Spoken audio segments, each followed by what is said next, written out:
ஒரு காலத்தில் பட்டு பால் மற்றும் காய்கறிகளின் கிண்ணம் என்று பெயர் பெற்று விளங்கிய கோலார் இன்று என்ன நிலைக்கு வந்துள்ளது தெரியுமா? இங்கு பயிர்கள் இருக்கின்றன, ஆனால் லாபம் மட்டும் இல்லை. நிலத்தில் மண் இருக்கிறது, ஆனால் அதில் உயிர்ச்சத்து இல்லை. விவசாயி இருக்கிறான், ஆனால் அவனிடம் நம்பிக்கை இல்லை. ஏன்பா, என்னாச்சு? நான் பெங்களூர் போறேன். இங்கே இருந்தா வாழ்க்கை வீணாயிடும். 3 சீசனா தக்காளி பயிரிட்டு கடன் தான் மிச்சம். இந்த மண்ணு நம்மளை ஏமாத்தாதுப்பா. நாம தான் ஏதோ தப்பு பண்றோம். உங்க அப்பா சொல்றது சரிதான். ஒரு காலத்துல இதே பூமியில நல்ல விளைச்சல் எடுத்தோம்.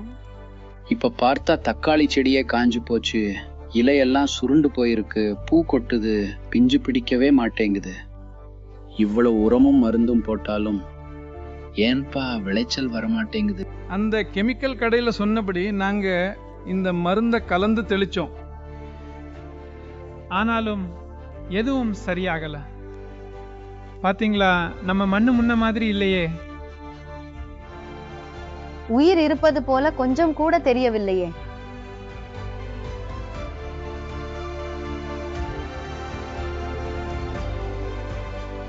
அந்த நிலத்தில் இருக்கும் மண் கெட்டியாகிவிடும் சமயத்தில் மண்ணில் உயிர்ச்சத்து குறைந்ததும் அவர்கள் உரம் சேர்த்தார்கள். ஆனால் பயிர்கள் அங்கு வளரவே இல்லை.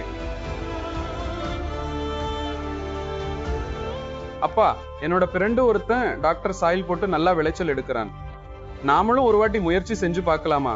சரிப்பா, அந்த டாக்டர் சாயில வாங்கிட்டு வா, ஒரு கை பார்த்துடலாம்.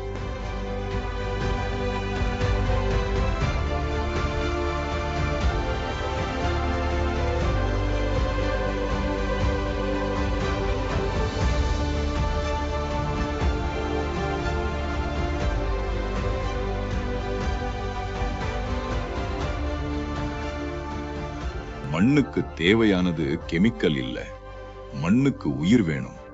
உயிரியல் மாற்றம் நடக்கணும்.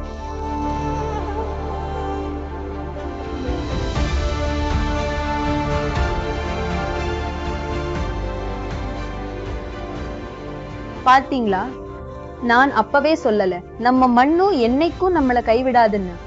இத்தனை வருஷமா நம்ம மண்ணுக்கு ரசாயன உரங்களுக்கு பதிலா டாக்டர் சாயில் கொடுத்திருக்கணும். அப்பா, நான் உங்களை விட்டுட்டு எங்கேயும் போக போறதில்லை. என் எதிர்காலமே இந்த மண்ணில் தாங்க இருக்கு. நாம் வாழ வேண்டும் என்றால் முதல்ல மண்ணை காப்பாற்றணும். மண் நன்றாக இருந்தால் விவசாயி நன்றாக இருப்பான். விவசாயி நன்றாக இருந்தால் தான் நாடு நன்றாக இருக்கும். டாக்டர் சாயில் பயன்படுத்துங்க, நிறைய லாபம் பாருங்க.